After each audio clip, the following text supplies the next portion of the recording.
2023 will go down as one of the greatest years of video game releases ever. Really shouldn't be a surprise, after all we're now past the event that rhymes with Schmandemic, which technically means we may be beyond any sort of lags with companies, developers, and anything keeping games from being made. After all, we're all back to normal now, right? Right? I think another reason why we've gotten such great games this year is where we are at in the lifespan of the consoles that are currently out. The PS5 and, I guess, Xbox Series systems being out for a couple years have hit their stride. The Nintendo Switch, while nearing its end-of-life status, is still getting absolute bangers, which is part and parcel for consoles at this stage of their lives. Think like Persona 4 for the PS2, Mario Party 3 for the Nintendo 64, or even Last of Us for the PS3. When we get a few years beyond 2023, will we look at it like other more well-known years?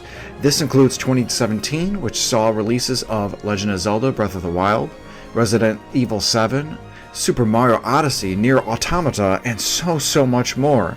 Another great example would be 2001, which saw releases of Super Smash Bros. Melee, Silent Hill 2, Final Fantasy X, Halo, Combat Evolved, and again, so much more. 2023's shoulders do have giants that can, if not exactly beat, perhaps match what we've seen in these years. After all, we got a new Zelda and Mario game, an awesome psychological horror game in the Alan Wake sequel, the masterpiece Baldur's Gate 3, and more. While we've had a lot of these great releases for 2023, I'm going to preface this list that it's going to include games that I played in this year. While I wanted to make sure to experience a number of these new games upon their release in 2023, I was also able to make a small dent in my overall backlog, and thus my list will include a few of these titles. To the credit of the titles released in 2023, a great majority of them ended up topping the highest parts of the list.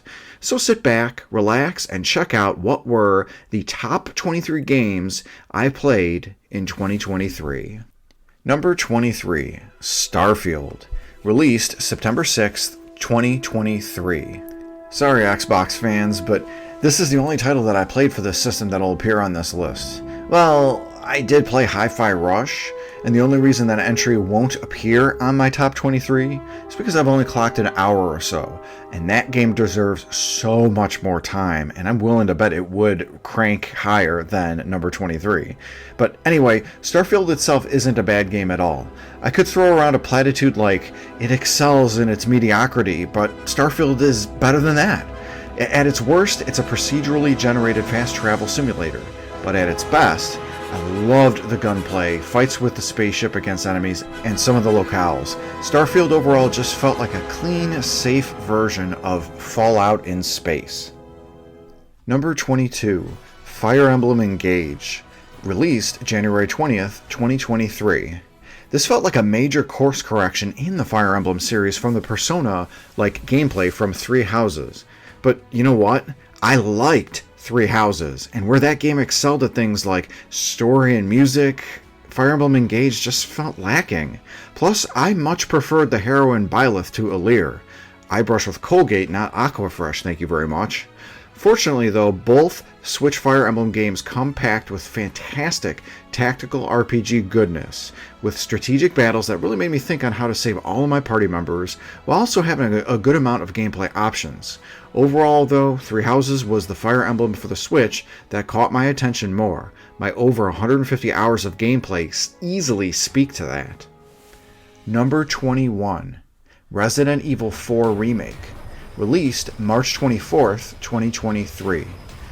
In anybody else's list, this would absolutely rank higher. RE4's Remake hit a lot of notes for making it one of the best games of 2023. It's got action, fantastic graphics, gripping horror elements, and so much more. So why is this so low on my list? I think of myself as a tangential Resident Evil fan.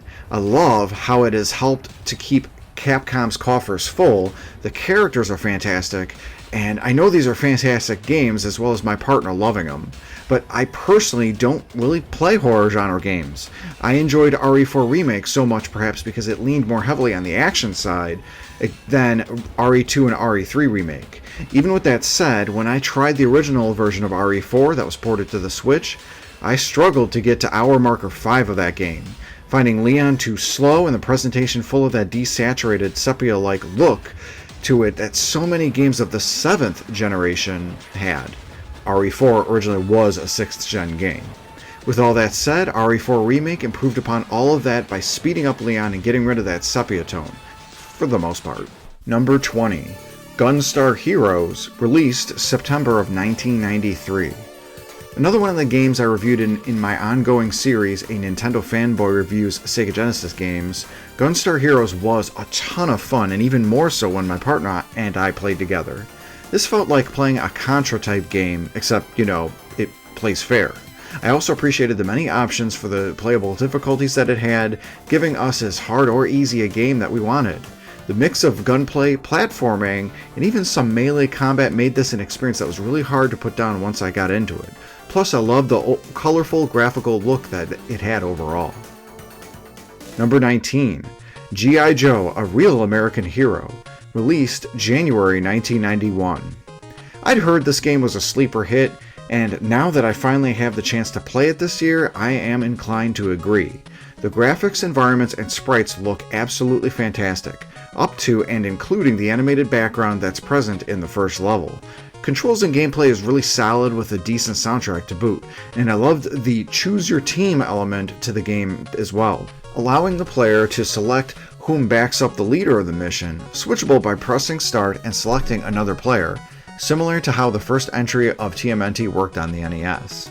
The RPG elements of upgrading gun power and hit points were a great touch too. The story is extremely basic with almost cringy dialogue, but a lot of the between level scenes do look good. Number 18. Rocket Knight Adventures, released August 1993.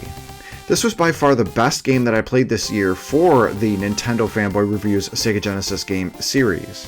One predisposed idea that I had was that the SNES always had the Sega Genesis beat on how colorful games could look, but man, does Rocket Knight Adventures give this a run for its money. I was amazed at how bright and colorful everything looked, from the various environments to the expressive sprites. Being a Genesis action-led title, the overall gameplay loop is tight as heck, and the game gets surprisingly difficult as it goes along. I hope this title gets ported to the NSO expansion pack or some other way. It's one of the best games on the console to not have done so yet. Number 17. Final Fantasy VII Crisis Core Reunion, released December 13th, 2022. I was over halfway through making my best of 2022 video when I started my playthrough of this remaster. With that said, I do have to say that this version of Crisis Core beats the original PSP one in every way. It doesn't do anything different per se, it just takes the graphics, performance, and gameplay and improves them all drastically. At its core, it is still Crisis Core. So if you can get past the idea of hugging walls to avoid battles and the same mechanical Siri-like voice shouting "Combat resolved" at the end of every battle, and the nonsensical jabbering of the character Genesis, you'll be in for a fun time with some fan-favorite familiar characters. Number 16. Sonic Frontiers, released November 8th, 2022. For me, this takes the crown as the best 3D Sonic game, beating out Sonic Adventure 2 Battle. The soundtrack on both games is phenomenal, the story's surprisingly good for being Sonic games, and the overall gameplay is decent. Frontiers gets the edge as the player only controls Sonic, and thus doesn't have to deal with boring mech levels or object hunt stages. All the cat crap is optional in Frontiers, and thank goodness there's no Chow Garden in Frontiers either. I do like the aesthetic in Sonic Adventure 2 Battle better, as the bright colors match the series much better than the forced realism that Frontiers pushed. Not to mention, all of the overworld elements in Frontiers tended to look samey after a while. Regardless, I was surprised at how fun a time I had with Frontiers, especially with stuff like the ridiculously grandiose boss battles. Pop and be damned, Sonic Frontiers was a good time. Number 15. Infernox, released February 14th, 2022. This entry feels like a spiritual successor to the NES classic Castlevania II Simon's Quest, except, without the garbage translation. I felt like it took the best aspects of Simon's Quest, such as the day-night cycle, the fantastic score, the Metroidvania-style gameplay, and ramped it all up to 11. The sprite work is decent, although the gory-looking enemies, especially the pre-battle face-to-face between bosses and the hero Alchador, look fantastic. There's also a morality system within the game, allowing the playable hero to either go through a heroic route or a more evil one. The gameplay is solid, with some really fun gameplay dynamics, like the magic and lives system. Number 14, Hogwarts Legacy, released February 10th, 2023. I'd like to avoid any potential political aspects when I talk about this game. The only things that I'll say about all of that is while I enjoy the wizarding world of Harry Potter, I firmly believe trans people are people and all people deserve fair rights and representation. That said, I felt like Hogwarts Legacy was a less glitchy version of Skyrim, taking place as a somewhat far-off prequel to the Harry Potter series. I was surprised and impressed with the robust gameplay and how fun the combat was, though I was able to start cheesing most encounters using stealth as my character got stronger. The various clothing options, tameable beasts, and brooms are fantastic. The broom flying itself was done so well that going back to any other open world type game without this ability will feel like a drag. Well, thankfully the Zelda series has the glider. My favorite part of the game wasn't just the story, the personality of the characters, and the deep immersion into the world of Harry Potter, it was simply the exploration. Once the player was able to actually get out in the wild, I found myself exploring, looking through many of the caves and areas with wonder, similar to how Skyrim felt for me back when I played it for the first time over a decade ago. Number 13, Final Fantasy XVI, released June 22nd, 2023. A lot of Final Fantasy fans will tell you that this game is a game in the series by name only. I've been playing the mainline series since the original NES entry released here in the States back in 1990. As a fan of the series for so long, I applaud the series for being able to innovate and change up how things are done game to game. Honestly, if you want the same type of gameplay with minimal changes between entries, I do recommend the excellent Dragon Quest series. If you want a JRPG series that's not afraid to take some risks with the gameplay, then Final Fantasy is for you. This isn't to say both series haven't had innovations from games in their various spin-offs. I of course speak to the main entries. All of that being said, Final Fantasy XVI is a game worthy of the name. It's set in a beautiful world of fantasy featuring compelling characters voiced fantastically with a great musical score. The gameplay is more akin to something like Devil May Cry, and it honestly played about as well as I thought it would. I do miss the large open world that the 15th entry had, and there were some tedious fetch quests, but all in all, the 16th entry was a great game and had a wonderful, fantastic story. Number 12. Zen Blade Chronicles 3 Future Redeemed, released April 26, 2023. This DLC pack feels like its own fully fledged game, though the precedence for this was set with Xenoblade 2's Torna Country DLC. Heck, that even got its own standalone physical case and cartridge, though unfortunately it doesn't look like Future Redeemed will. Again, while it's only DLC, I did accumulate 30 hours of gameplay from start to finish of it, and this is a drop in the pan to the over 100 hours that I got with the full game itself. And regarding the full game, this DLC is nearly the same gameplay-wise. It's a prequel and tells the story of how the city, the largest and only free human establishment, was founded. I was really impressed at how it incorporated the main heroes of Shulk and Rex from the last two mainline entry games within it. There were a number of allusions to these previous games, and Future Redeemed really felt like a wonderful payoff and send-off to fans who played the entirety of the trilogy. Number 11, Quake 2 Remastered, released August 10th, 2023. I played hundreds of hours of this game in the summer of 1999, up to and including creating and running my own clan. MF Clan represent, yo. My buddy Kenny got me into this entry even though I never played the first one. From using the grappling hook in uber competitive capture the flag matches to the chaos that was the free-for-all deathmatch mode, this game was a ton of fun. And funny enough, I only ever beat the single player campaign once. Night Dive Studios had released an enhanced version of Quake 1 in August 2021's QuakeCon. It made me hope that they do the same for Quake 2 since I had such fond memories of it.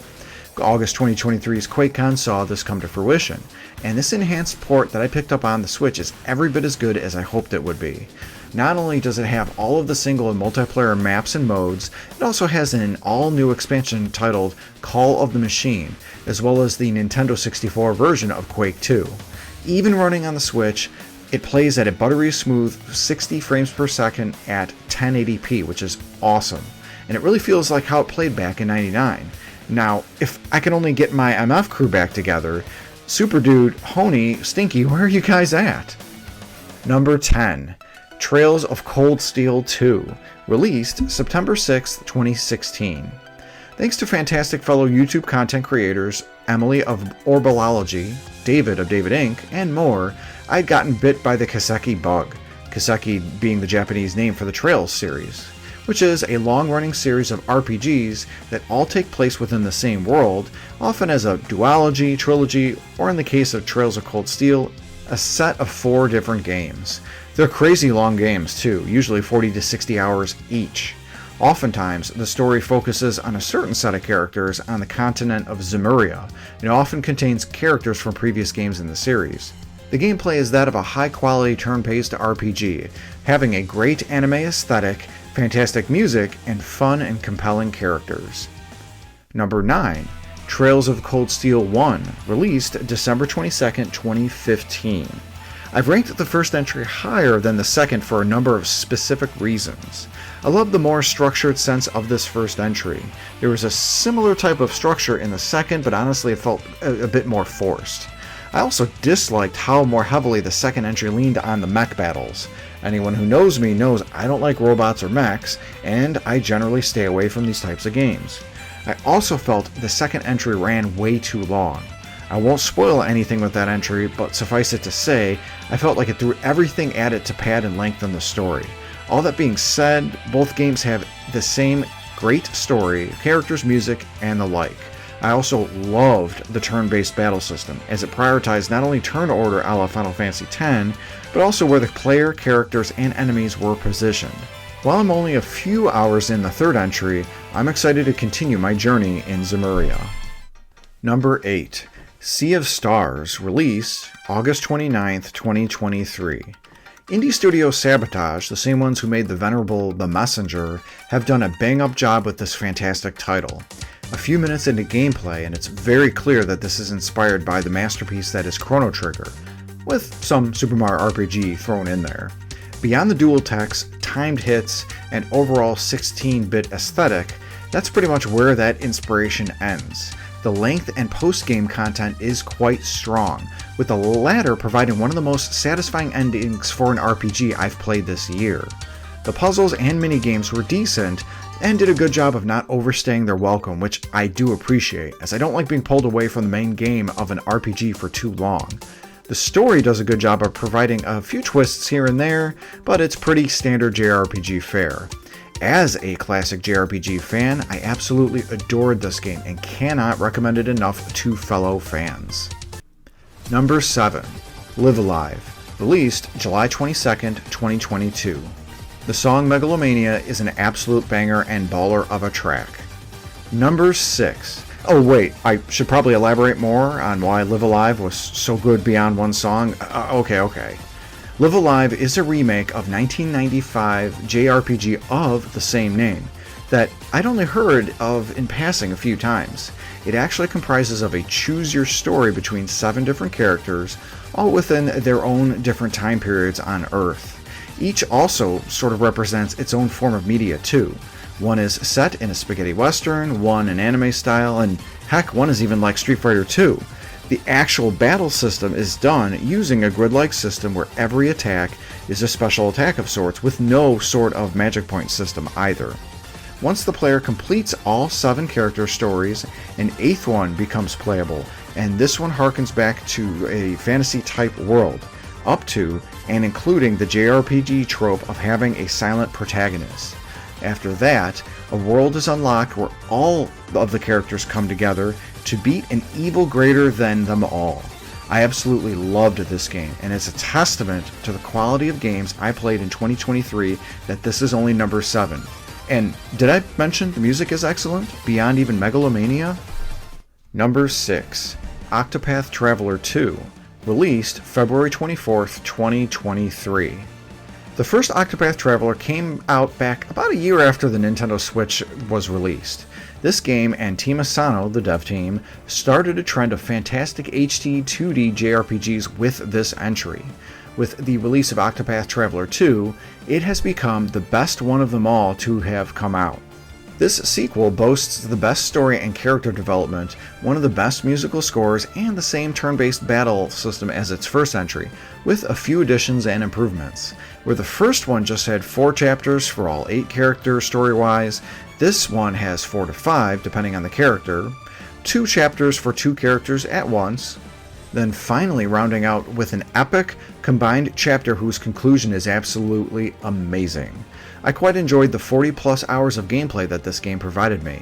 While I wasn't shocked or offended at the nominations presented at the Game Awards, I was a little sad to see Octopath Traveler 2 not get any nominations at all. Oh well, in the end, it's me and fans like me that will show love to games like this. If you did too, make sure to sound off in the comments section below. Number 5. Super Mario RPG Remake, released November 17th, 2023. By sheer numbers, this was the quickest RPG I played all year, netting a total of 14 hours or so for a 100% completion. But I'll tell you that I enjoyed every single minute of it. From humming the fantastic orchestrated soundtrack to myself as I was playing, to failing time and again to get 100 super jumps, to even watching the fantastic quality FMVs that played, this was just such an amazing experience. There were only a handful of changes to the core game itself, although I did feel the timing of the timed hits did feel a little different. Still, I loved that the game made quite clear that special attacks like Bowser's Terrorize were performed successfully, or that it allowed party members to be swapped out within battle, both things not present in the original entry. I'm so glad that this was remastered and that I was able to play it again, in all its HD 60 frames per second glory. Number 4. F-Zero 99, released September 14th, 2023. When the reveal of this game was presented in the September 2023 Nintendo Direct, I'll admit I was disappointed that this wasn't the F-Zero GX remaster that had been heavily rumored. Still, once I finally got a chance to jump on and play, I was hooked. This is the 4th of the Battle Royale style games that Nintendo has released.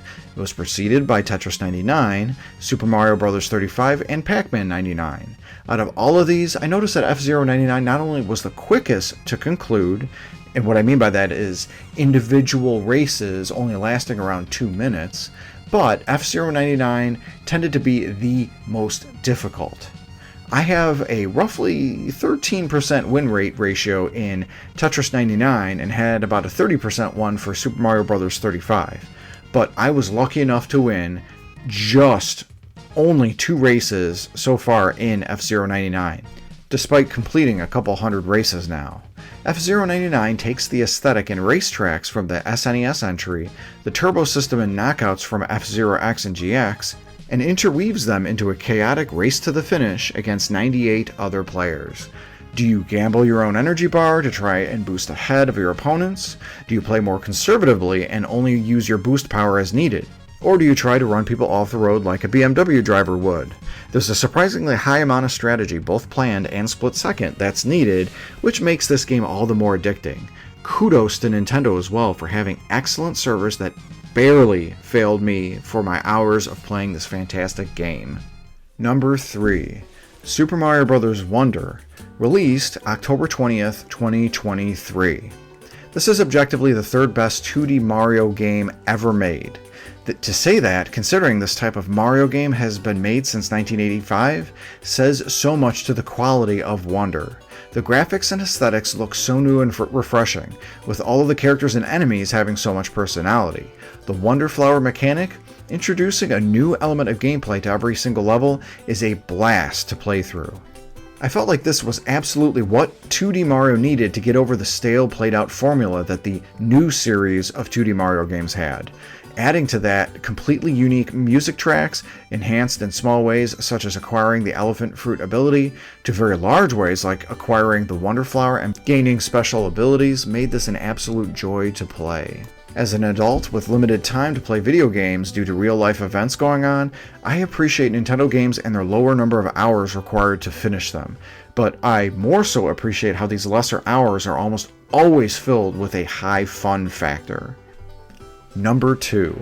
The Legend of Zelda: Tears of the Kingdom, released May 12, 2023. Breath of the Wild was an absolutely fantastic game, taking the Legend of Zelda series to a new direction that, of course, was an open world style. The signs were there with the previous entry's Skyward Sword, especially with some of the item collection, shield upgrade system, and stamina bar mechanics. Does Tears of the Kingdom iterate that much upon the series, as Breath of the Wild did compared to Skyward Sword? No, but I suppose it doesn't need to, even though more time went by between Breath and Tears than for Breath and Skyward Sword. What Tears of the Kingdom did was take the world of Breath, expand it, and add a number of quality of life updates, and have what I felt was the stronger story. I also enjoyed the temples within the game much more than the 4 beasts were in Breath of the Wild, and I also felt like fighting bosses was a lot more fun and required more skill, especially the last series of fights against Ganondorf. While Tears of the Kingdom was one of the best games that came out and that I played in 2023, it wasn't the best. The crown for the best game does not belong to Baldur's Gate 3, only because I haven't played it in 2023, and yes, it is on my backlog. Instead, it belongs to number 1, Metroid Prime Remastered, released February 8th, 2023. This was, without a doubt, the best game that I played in 2023. The original game that released on the GameCube was a masterpiece, featuring surprisingly great graphics for a Nintendo system, a stellar soundtrack, and an innovative way to present Samus's leap into the third dimension via its first-person adventure-style gameplay. I liked the Metroid Prime trilogy, but I generally disliked the motion controller and pointer-style controls of the gameplay, and thought this detracted from this Wii version of the game. Now, with Metroid Prime Remastered, it gives us the option to use the controller instead of motion controls, and I absolutely love that. It does run at a buttery smooth 60 frames per second, has even better graphical detail than the original, and also doesn't change anything with the core gameplay or story or anything. I'm generally not a fan of just adding extra crap for the heck of it, so I really appreciated that Retro Studios kept what they originally had and just amped everything to 11. I'm currently going through my 3rd playthrough of this game, and I know it won't be my last either. To me, there was nothing better that I played in 2023 than Metroid Prime Remastered. So that's my overall list of what I felt were the best 23 games that I played in 2023. What games did you play in 2023 that you felt were the best? Sound off in the comments below. Also let me know if you don't believe my list is correct, as I did go heavy on the Nintendo games for the majority of the top 10, so maybe you feel a certain way about that. Also, please like or dislike and subscribe, ringing that bell for notifications. Thanks again for watching and have a great day.